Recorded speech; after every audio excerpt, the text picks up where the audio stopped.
नमस्कार दोस्तों, स्वागत है आपका आज के मुख्य समाचार में, जिसमें सबसे पहली और बड़ी खबर में आपको बताएंगे कि भारत इजरायल ने दुनिया को चौंकाया, किया मिसाइल परीक्षण। दूसरी बड़ी खबर में जिक्र होगा कि नरेंद्र सिंह तोमर का दावा, बड़ी संख्या में किसान नए कृषि कानूनों का समर्थन कर रहे हैं। और तीसरी बड़ी खबर में आपको बताएंगे कि नरेंद्र मोदी सरकार मकर संक्रांति पर कर सकता है मंत्रिमंडल का विस्तार। ज्योतिरादित्य सिंधिया सहित कई नाम चर्चा में। दोस्तों, हर एक खबर की गहराई में आपको ले जाएंगे, लेकिन उससे पहले अगर आपको भी देश की सेना और पीएम मोदी पर पूरा भरोसा है तो आप अभी इस वीडियो को लाइक कीजिए और इस लाल बटन को दबा के इस चैनल को फ्री में सब्सक्राइब करके घंटी बजाकर कमेंट में लिखिए जय हिंद। दोस्तों, रुक करते हैं तमाम बड़ी खबरों की तरफ। भारत इजरायल ने दुनिया को चौंकाया, किया मिसाइल परीक्षण। जी हां दोस्तों, आज के वर्तमान समय में भारत और इजरायल की दोस्ती दिन प्रतिदिन मजबूत होती जा रही है। भारत और इजरायल के साथ मिलकर कई तरह के घातक हथियार बना रहे हैं, जिससे दुनिया के कई देशों में खलबली मची हुई है। एक ताज़ा रिपोर्ट के मुताबिक भारत और इजरायल ने एक साथ मिकार एयर डिफेंस मिसाइल सिस्टम को तैयार किया है। साथ ही साथ इस मिसाइल सिस्टम का सफल टेस्ट भी किया है, जिससे दुनिया में खलबली मच गई है। ऐसा पहली बार है जब भारत और इजरायल ने साथ मिलकर ये मिसाइल परीक्षण किया है। बता दें कि इजरायल एरोस्पेस इंडस्ट्रीज ने इसकी जानकारी देते हुए कहा कि भारत और इजरायल दोनों ने मिलकर इस मिसाइल को विकसित किया है, जो दुश्मनों के फाइटर जेट को मिनटों में बर्बाद कर सकता है। इसका टेस्ट भी 100% सफल रहा है। खबर के मुताबिक इस मिसाइल सिस्टम का इस्तेमाल इजरायल के साथ साथ भारत की तीनों सेनाएं करेंगी। ये मिसाइल सिस्टम भारत और इजरायल की दोस्ती को और भी ज्यादा मजबूत बनाएगी और भारत की तकनीक में भी वृद्धि होगी। रुख करते हैं अगली खबर की तरफ। नरेंद्र सिंह तोमर का दावा, बड़ी संख्या में किसान नए कृषि कानूनों का समर्थन कर रहे हैं। जी हां दोस्तों, केंद्रीय कृषि मंत्री नरेंद्र सिंह तोमर ने बुधवार को कहा कि देश भर से बड़ी संख्या में किसान 3 कृषि कानूनों के समर्थन में सामने आ रहे हैं। साथ ही मंत्री ने प्रदर्शनकारी किसान संघों से तीनों कानूनों के जरिए सुधारों की भावनाओं को समझने का आग्रह किया। तोमर ने विश्वास जताया कि प्रदर्शनकारी संघ किसानों के हितों पर ध्यान केंद्रित करेंगे और रचनात्मक बातचीत के जरिए किसी समाधान पर पहुंचने में सरकार की मदद करेंगे। नए कृषि कानूनों के समर्थन में आ रहे हैं किसान। कानूनों का समर्थन करने वाले एक समूह के साथ बैठक के बाद पत्रकारों से बातचीत करते हुए तोमर ने कहा कि सरकार देश के किसानों और उनके हितों के प्रति प्रतिबद्ध है। मंत्री ने कहा, हम उन किसानों से मिल रहे हैं जो 3 कानूनों के समर्थन में आ रहे हैं, साथ में अधिनियमों का विरोध करने वालों के साथ वार्ता जारी रखे हुए हैं। तोमर ने कहा, पूरे देश से बड़ी संख्या में किसान कानूनों के समर्थन में आ रहे हैं। हम उनसे मिल रहे हैं और उनके पुत्र भी मिल रहे हैं और फोन भी आ रहे हैं।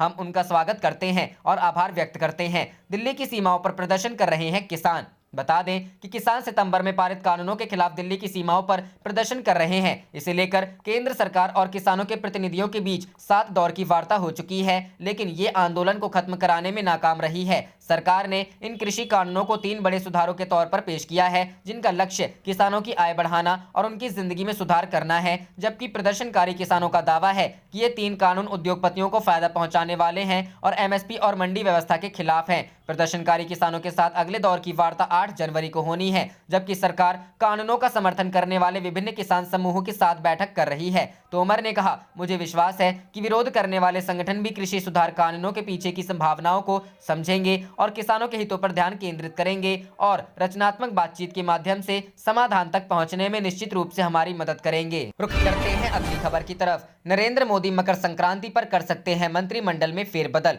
ज्योतिरादित्य सिंधिया सहित कई नाम चर्चा में। जी हां दोस्तों, भाजपा प्रमुख जेपी नड्डा द्वारा पार्टी के पुनर्गठन के बाद अब सबकी नजर केंद्रीय मंत्रिमंडल में फेरबदल पर है। राज्यसभा के द्विवार्षिक चुनाव 14 दिसंबर को हो चुके हैं और किसानों के आंदोलन के कारण तब मंत्रिमंडल विस्तार टल गया था। सूत्रों के मुताबिक मकर संक्रांति पर मंत्रिमंडल में संभावित फेरबदल के वक्त कुछ मंत्रियों की पतंग कट सकती है, तो ज्योतिरादित्य सिंधिया सहित कई नए चेहरों को मौका मिलने की पूरी संभावना है। मंत्रिमंडल में प्रधानमंत्री सहित केवल 22 मंत्री और 32 राज्य मंत्री हैं। 8 मंत्रियों ने 3 से 4 मंत्रालयों का कार्यभार संभाल रखा है। मोदी मंत्रिमंडल 78 सदस्यों का हो सकता है। अरविंद सावंत, हरसिमरत कौर के दल हट चुके हैं, जबकि रामविलास पासवान और सुरेश अंगाड़ी का कोविड-19 के कारण निधन हो चुका है। जनता दल यूनाइटेड ने भी मोदी मंत्रिमंडल से दूरी बनाए रखी है। सदस्य संख्या को देखते हुए मंत्रिमंडल का आकार 78 सदस्यों का हो सकता है। मध्य प्रदेश की सत्ता भाजपा की झोली में डालने के कारण मंत्रिमंडल में शामिल किए जाने वालों में ज्योतिरादित्य सिंधिया का नाम शीर्ष पर है। उनके समर्थक सारे विधायक शिवराज सरकार में शामिल हो चुके हैं। अब वक्त सिंधिया को अच्छा मंत्रालय देने का है। मोदी मंत्रिमंडल में मुस्लिम चेहरे को मौका। इस बात के भी संकेत मिले हैं कि मंत्रिमंडल में किसी मुस्लिम चेहरे को मौका मिल सकता है। इसका उद्देश्य मोदी के सबका साथ सबका विकास के संदेश को आगे बढ़ाना होगा। इसके अलावा सुशील मोदी, वरुण गांधी, मुकुल राय सहित कुछ नाम हवा में तैर रहे हैं। चुनावों पर नजर। मई 2021 और 2022 में कई राज्यों में विधानसभा चुनाव होने जा रहे हैं। ऐसे में उन राज्यों को प्रतिनिधित्व देना भी एक राजनीतिक जरूरत कही जा सकती है। सूत्रों के मुताबिक अगर प्रधानमंत्री ने जनवरी में मंत्रिमंडल में फेरबदल नहीं किया तो यह संसद के बजट सत्र के बाद होगा। रुख करते हैं अगली खबर की तरफ। दिल्ली बीजेपी अध्यक्ष ने चुनाव सुधार पर दिया बल। कहा, एक राष्ट्र एक चुनाव देश की आवश्यकता। जी हां दोस्तों, दिल्ली बीजेपी के अध्यक्ष आदेश गुप्ता ने देश में चुनाव सुधार की आवश्यकता पर बल दिया है। बुधवार को अटल बिहारी वाजपेयी फाउंडेशन के द्वारा आयोजित एक वेबिनार को संबोधित करते हुए उन्होंने कहा कि समय आ गया है कि देश में एक राष्ट्र एक चुनाव की कल्पना हो क्रियान्वित किया जाए। इसके अंतर्गत पूरे देश में लोकसभा और राज्यों के विधानसभा के चुनाव एक साथ होंगे, जिससे चुनाव व्यवस्था में आमूल चूल परिवर्तन, चुनाव खर्च कम होगा और लोकतंत्र अधिक स्वस्थ होगा। आदेश गुप्ता ने कहा कि आज देश में हर वर्ष 2-4 राज्यों के विधानसभा के चुनाव होते हैं, जिससे इस दौरान लगने वाले चुनाव प्रतिबंधों के कारण विकास प्रक्रिया बाधित होती है। यह संवैधानिक आवश्यकता तो हो सकती है, पर पूरे देश के विकास हित में उचित नहीं है। उन्होंने पूर्व राष्ट्रपति स्वर्गीय प्रणब मुखर्जी का जिक्र करते हुए कहा कि उन्होंने भी एक राष्ट्र एक चुनाव पहल का समर्थन किया था। दिल्ली बीजेपी के अध्यक्ष ने कहा कि प्रधानमंत्री नरेंद्र मोदी ने मई 2014 में सत्ता में आने के बाद एक राष्ट्र एक चुनाव की पद्धति का जिक्र किया था, इसलिए इस पर बहस आवश्यक हो गई है। अनेक पश्चिमी देशों में यह पद्धति लागू है और इसके सफल परिणाम सामने आए हैं। आधुनिक समय में भारत ही नहीं, वैश्विक स्तर पर चुनाव सुधार की बात चल रही है। उन्होंने कहा कि वर्तमान चुनाव प्रणाली की खामियों को एक राष्ट्र एक चुनाव के प्रस्ताव से दूर करने की संभावना है। एक साथ चुनाव मौजूदा निर्वाचन प्रणाली का सुगम विकल्प है। कुछ साल और महीनों के अंतराल में होने वाले चुनावों को यदि पूरे देश में एक साथ कराया जाए तो चुनाव में होने वाले खर्च और लगने वाले संसाधनों को कम किया जा सकता है। एक मतदाता एक ही दिन लोकसभा और राज्य विधानसभा सदस्यों को चुनने के लिए अपना मत दे सकेंगे। उन्होंने कहा कि उदाहरण के तौर पर आज स्वीडन, दक्षिण अफ्रीका, बेल्जियम और इटली एक चुनाव के आयोजन के सकारात्मक निहितार्थ को प्रदर्शित करते हैं। इस प्रस्तावित चुनाव प्रणाली के माध्यम से देश अपने चुनाव व्यय को कम करने, राष्ट्रीय पहचान को मजबूत करने, संवैधानिक प्रक्रिया एवं राज्य प्रशासन को स्थिर करने और सार्वजनिक जीवन में हो रहे निरंतर विघटन को कम करने में सक्षम है। आदेश गुप्ता ने कहा कि यह कहना अतिशयोक्ति नहीं होगी कि देश के समग्र विकास और लोकतंत्र के हित में यह आवश्यक है कि एक राष्ट्र एक चुनाव पर चर्चा हो और इसको शीघ्र देश में लागू किया जाए। रुख करते हैं अगली खबर की तरफ। पीएम मोदी ने 1.5 किलोमीटर लंबी मालगाड़ी को दिखाई हरी झंडी। बोले, न हम रुकेंगे न हम थकेंगे। जी हां दोस्तों, प्रधानमंत्री नरेंद्र मोदी ने वीडियो कॉन्फ्रेंसिंग के जरिए वेस्टर्न डेडिकेटेड फ्रेट कॉरिडोर के 306 किलोमीटर लंबे रेवाड़ी मदार खंड का लोकार्पण किया। इसके साथ ही प्रधानमंत्री मोदी ने इलेक्ट्रिक ट्रैक्शन द्वारा चलने वाली 1.5 किलोमीटर लंबी दुनिया की पहली double stack long haul container train का भी हरी झंडी दिखाकर रवाना किया। इस मौके पर केंद्रीय मंत्री पीयूष गोयल, राजस्थान हरियाणा के मुख्यमंत्री मौजूद रहे। प्रधानमंत्री नरेंद्र मोदी ने कार्यक्रम को संबोधित करते हुए कहा कि न्यू अटेली से न्यू किशनगढ़ तक 1.5 किलोमीटर लंबी मालगाड़ियों की शुरुआत के साथ आज भारत दुनिया के गिने चुने देशों में अपनी उपस्थिति दर्ज करा रहा है। प्रधानमंत्री ने कहा कि डेडिकेटेड फ्रेट कॉरिडोर के इस प्रोजेक्ट को 21वीं सदी में भारत के लिए गेम चेंजर के रूप में देखा जा रहा है। पिछले 5 से 6 वर्षों के कड़े परिश्रम के बाद आज इसका एक बड़ा हिस्सा हकीकत बन गया है। उन्होंने कहा कि आज का दिन एनसीआर, हरियाणा, राजस्थान के किसानों, उद्यमियों, व्यापारियों के लिए नए अवसर लाया है। डेडिकेटेड फ्रेट कॉरिडोर चाहे ईस्टर्न हो या वेस्टर्न, ये सिर्फ मालगाड़ियों के लिए आधुनिक रूट नहीं है, ये देश के तेज विकास के कॉरिडोर है। मोदी ने कहा कि देश के इंफ्रास्ट्रक्चर को आधुनिक बनाने के लिए चल रहे महायज्ञ ने आज एक नई गति हासिल की है। बीते दिनों आधुनिक डिजिटल इंफ्रास्ट्रक्चर के माध्यम से किसानों के खाते में सीधे 18,000 करोड़ रुपए से ज्यादा ट्रांसफर किए गए हैं। पीएम मोदी ने कहा कि दिल्ली मेट्रो की एयरपोर्ट एक्सप्रेस लाइन पर नेशनल कॉमन मोबिलिटी कार्ड की शुरुआत, ड्राइवरलेस मेट्रो की शुरुआत हुई। गुजरात के राजकोट में एम्स, ओडिशा में आईआईएम के स्थायी कैंपस की शुरुआत हुई। उन्होंने कहा कि आज वेस्टर्न डेडिकेटेड फ्रेट कॉरिडोर का 306 किलोमीटर लंबा ये कॉरिडोर देश को समर्पित हुआ है। सोचिए, सिर्फ 10 से 12 दिन में इतना सब कुछ। प्रधानमंत्री ने कहा, नए साल में जब देश का आगाज अच्छा है तो आने वाला समय भी शानदार जानदार होना तय है। इतने शिलान्यास इसलिए भी महत्वपूर्ण है क्योंकि भारत ने ये सब कोरोना संकट के कालखंड में किया है। मोदी ने कहा कि आज हर भारतीय का आह्वान है कि ना हम रुकेंगे ना हम थकेंगे, हम सब भारतीय मिलकर तेजी से आगे बढ़ेंगे। उन्होंने कहा कि कुछ ही दिन पहले भारत ने कोरोना की 2 मेड इन इंडिया वैक्सीन भी स्वीकृत की है। भारत की अपनी वैक्सीन ने देशवासियों में नया आत्मविश्वास पैदा किया है। मोदी ने कहा कि आज भारत में इंफ्रास्ट्रक्चर का काम 2 पटरियों पर एक साथ चल रहा है। एक पटरी इंडिविजुअल व्यक्ति के विकास को आगे बढ़ा रही है, दूसरी पटरी पर देश के ग्रोथ इंजन को नई ऊर्जा मिल रही है। पीएम मोदी ने कहा, आज हाईवे, रेलवे, एयरवे, वाटरवे की कनेक्टिविटी तेजी से पहुंचाई जा रही है। अपने पोर्ट्स को ट्रांसपोर्ट के अलग अलग माध्यमों से कनेक्ट किया जा रहा है। पहले हमारे यहाँ रेलवे में बुकिंग से लेकर यात्रा समाप्ति तक शिकायतों का ही अंबार रहता था। साफ सफाई, समय पर ट्रेन चले, सुविधा, सुरक्षा, हर स्तर पर रेलवे में बदलाव करने की मांग होती रही। बदलाव के इन कामों को बीते वर्षों में गति दी गई है। रुख करते हैं अगली खबर की तरफ। पाकिस्तान की साजिश, एलओसी पार करीब 400 आतंकी भारत में घुसपैठ के इंतजार में। जी हां दोस्तों, नियंत्रण रेखा के पार करीब 400 आतंकवादी लॉन्च पैड पर हैं और वे सर्दियों के दौरान जम्मू कश्मीर में घुसपैठ करने की प्रतीक्षा कर रहे हैं। हालांकि घुसपैठ रोधी ग्रिड आतंकवादियों को भारतीय क्षेत्र में ढकेलने के पाकिस्तान के प्रयासों को विफल करता रहा है। सुरक्षा अधिकारियों ने यह जानकारी दी। एक शीर्ष पुलिस अधिकारी ने बताया कि पाकिस्तान जम्मू कश्मीर में नियंत्रण रेखा पर सर्दियों में भी आतंकवादियों को भारत में ढकेलने की कोशिश कर रहा है, जबकि भारी बर्फबारी के कारण सीमा से सटे पर्वतीय इलाके और दर्रे बर्फ से ढके हुए हैं। उन्होंने कहा कि 2020 में 44 आतंकवादियों द्वारा घुसपैठ किए जाने की खबरें आईं, जबकि 2019 में यह संख्या 141 और 2018 में 143 थी। कई प्रमुख रास्तों को बंद कर दिए जाने के साथ ही भारत के घुसपैठ रोधी ग्रिड की सफलता से परेशान पाकिस्तान सेना ने 2020 में 5100 बार संघर्ष विराम समझौते का उल्लंघन किया। वर्ष 2003 में संघर्ष विराम लागू होने के बाद से यह सर्वाधिक संख्या है। अधिकारियों के अनुसार पाकिस्तानी सेना ने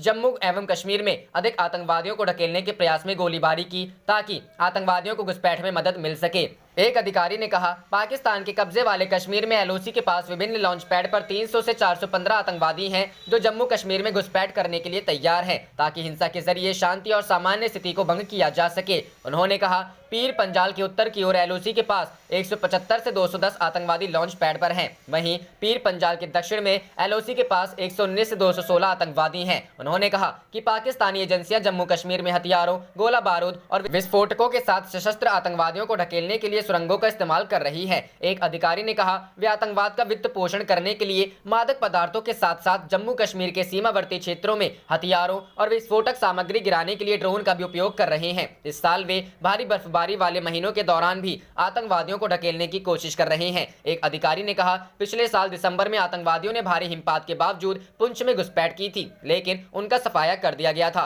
सुरक्षा एजेंसियों ने जम्मू कश्मीर में भारत पाकिस्तान सीमा पर 20 से अधिक प्रवेश मार्गों की पहचान की और वहां सशस्त्र आतंकवादियों की घुसपैठ रोकने के लिए बहुस्तरीय सुरक्षा व्यवस्था की। रुख करते हैं अगली खबर की तरफ। अमेरिका में बवाल के बीच action, Twitter, Facebook, Instagram, YouTube ने लॉक किए ट्रंप के अकाउंट। जी हां दोस्तों, अमेरिका में एक बार फिर ट्रंप समर्थकों ने सड़कों पर उतरकर हंगामा कर दिया है। इस बार वॉशिंगटन स्थित कैपिटल हिल में डोनाल्ड ट्रंप के समर्थकों ने हथियार के साथ बवाल किया, सीनेट पर कब्जे की कोशिश की। इस सब के बीच बुधवार को ट्विटर, फेसबुक और यूट्यूब ने अमेरिकी राष्ट्रपति डोनाल्ड ट्रंप के पोस्टर अकाउंट पर एक्शन लिया। दरअसल जब वॉशिंगटन में बवाल चल रहा था तब डोनाल्ड ट्रंप ने अपने समर्थकों को संबोधित किया। इस दौरान उन्होंने समर्थकों से घर जाने की अपील तो की, लेकिन अमेरिकी चुनाव और इस हिंसा को लेकर कुछ ऐसे दावे किए जो गलत थे। यही कारण रहा कि अधिक हिंसा न बढ़ जाए, इसलिए ये एक्शन लिया गया। ट्विटर ने डोनाल्ड ट्रंप के अकाउंट को 12 घंटे के लिए लॉक कर दिया है, यानी अब वो ना तो कोई रीट्वीट कर सकते हैं, ना ही कोई लाइक या अन्य ट्वीट कर पाएंगे। हालांकि उनका अकाउंट चालू रहेगा। इससे पहले ट्विटर ने ही ट्रंप के उन सभी ट्वीट्स को हटा दिया जिसमें उन्होंने चुनाव हिंसा को लेकर दावे किए। वहीं अगर फेसबुक की बात करें तो यहाँ राष्ट्रपति डोनाल्ड ट्रंप के पेज को 24 घंटे के लिए बैन कर दिया गया है। फेसबुक का कहना है कि इस पेज से लगातार 2 बड़े वायलेशन हुए हैं, साथ ही माहौल को देखते हुए ये फैसला लिया गया है। वहीं डोनाल्ड ट्रंप को जिन भाषण वाले वीडियो को यूट्यूब पर पोस्ट किया गया था उन्हें भी हटा दिया गया है। इंस्टाग्राम की ओर से भी इसी तरह का फैसला लिया गया और अकाउंट को 24 घंटे के लिए लॉक किया गया। गौरतलब है कि इससे पहले भी कई बार ऐसा हो चुका है जब अमेरिकी राष्ट्रपति डोनाल्ड ट्रंप और सोशल मीडिया साइट्स के बीच ऐसा टकराव देखने को मिला है। बुधवार की घटना के बाद अमेरिका में माहौल फिर बिगड़ता दिख रहा है। सिर्फ अमेरिका ही नहीं बल्कि दुनिया के बड़े नेताओं ने वॉशिंगटन में हुई घटना की निंदा की है। रुख करते हैं अगली खबर की तरफ। ड्रैगन की सभी चालें ध्वस्त, आखिर वैक्सीन को लेकर भारत पर निर्भर हुआ नेपाल, चीन को करारा झटका। जी हां दोस्तों, भारत और नेपाल के बीच पिछले कई महीनों से रिश्ते उस तरह के नहीं हैं जैसे पहले हुआ करते थे। नेपाली संसद में विवादित मैप को मंजूरी मिलने के बाद दोनों देशों के संबंध कुछ समय के लिए खराब हुए, लेकिन फिर धीरे धीरे रिश्तों को पटरी पर लौटाने की कोशिशें की जाने लगी। कोरोना वायरस महामारी का शिकार होने के बाद नेपाल को भारत पर ही निर्भर होना पड़ा, जिससे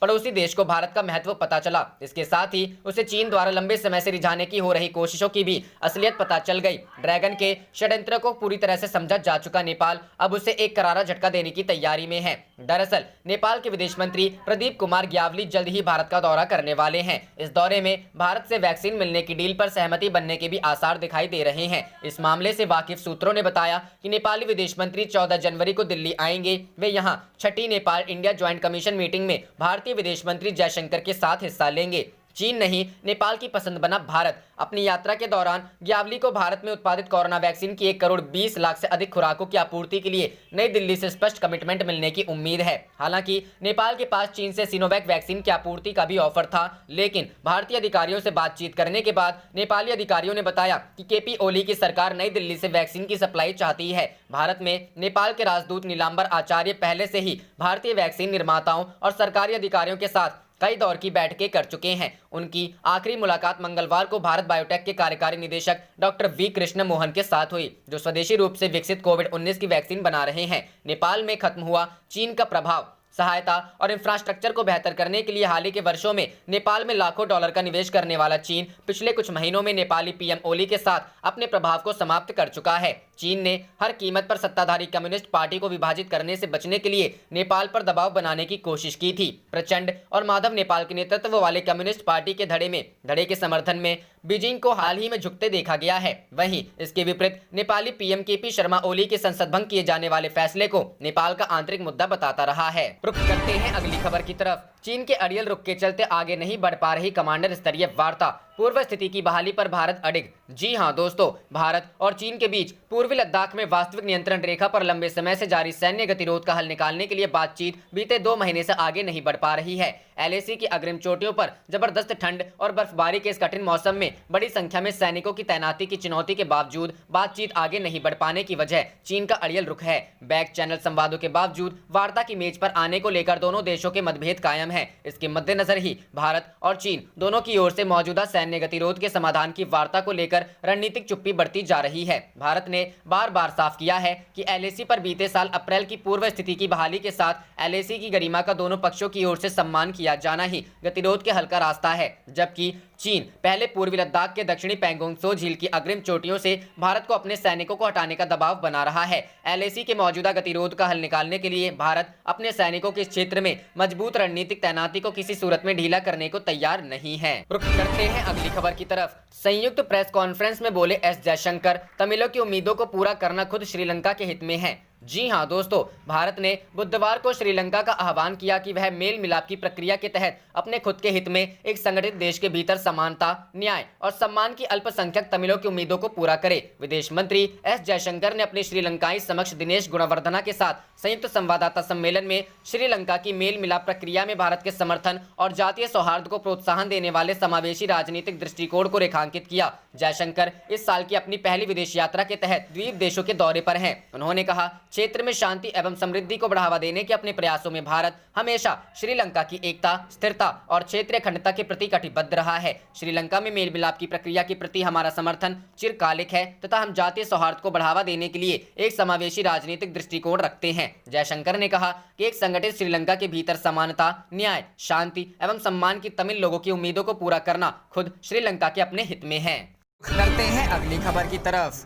भारत ने तैयार किया है ये खतरनाक हथियार, 60 सेकंड में चीन को कर देगा तबाह। जी हां दोस्तों, रक्षा अनुसंधान एवं विकास संगठन के अधिकारियों के मुताबिक इस मिसाइल को लक्ष्य बिंदु को सटीकता से भेदने के लिए डिजाइन किया गया है। ये कम समय में अपने टारगेट को भेद सकता है। आपको बता दें कि इस मिसाइल को इसमें लगे कंप्यूटर से निर्देशित होगा। सामरिक बल कमान और रक्षा अनुसंधान एवं विकास संगठन द्वारा विकसित मिसाइल नौवहन और निर्देशन, मुखास्त्र और इंजन के संदर्भ में बहुत उन्नत है। भारत का अग्नि 5 3 चरणों में मार करने वाली मिसाइल है, जो 17 मीटर लंबी, 2 मीटर चौड़ी है और 1.5 टन तक के परमाणु हथियार ले जाने में सक्षम है। यह मिसाइल 5000 किलोमीटर की दूरी तक लक्ष्य भेदने में सक्षम है। इस मिसाइल से पूरा चीन और पाकिस्तान को टारगेट किया जा सकता है। इसका रेंज यूरोप के देशों तक है। इसे भारतीय वैज्ञानिक और इंजीनियर ने बनाया है। आज के वर्तमान समय में भारत के पास ऐसे हथियार मौजूद हैं जिसे हथियार से भारत किसी भी देश को तबाह कर सकता है। सबसे बड़ी बात यह है कि भारत ने इस हथियार को खुद तैयार किया है। रुक करते हैं अगली खबर की तरफ। रक्षा मंत्रालय ने कहा गलवान में चीन को हुआ था भारी नुकसान, मारे गए थे कई पीएलए जवान।